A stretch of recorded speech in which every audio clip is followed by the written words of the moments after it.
बिस्मिल्लाहिर्रहमानिर्रहीम यकन आबदो व यकन नस्तईन। दोस्तों, जैसे आपको मालूम है कि कल एक करारदाद सलामती कौंसिल में पेश होती है कि गल्फ़ कंट्री पे जो ईरान हमले कर रहा है वो गैर कानूनी है, और उसमें पाकिस्तान ने ईरान के ख़िलाफ़ वोट दिया है और उसकी मज़म्मत की है।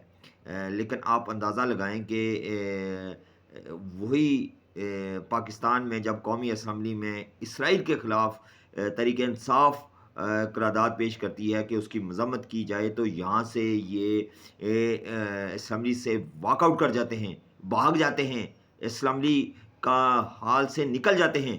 लेकिन ये ईरान के ख़िलाफ़ चंद टकों के लिए, चंद डॉलरों के लिए अपने आप को जुल्म के साथ खड़े हो गए हैं, और इन्हें ये नहीं मालूम कि जब वहाँ से अगर ईरान पे जो हमले होते हैं, अमेरिकन अड्डों से जो जहाज़ उड़ के ईरान पे हमले करते हैं, तो वो उसके ख़िलाफ़ नहीं जाते, बल्कि ये ज़ालिम के साथ खड़े होते हैं, जुल्म के ख़िलाफ़ नहीं खड़े होते, ज़ालिम के ख़िलाफ़ खड़े होते हैं। अपने आप को चंद टकों के लिए बेच कर और अपना कौमी गैरत का सौदा करते हैं। ये हमारे हुक्मरान इस वक्त जो पाकिस्तान पे मुसल्लत हैं ये उस हो सकता था जिस तरह से इस चाइना और रशिया ने इस करारदाद के हक में भी वोट नहीं दिया और ख़िलाफ़ भी वोट नहीं दिया, वो साइड पे हो गए।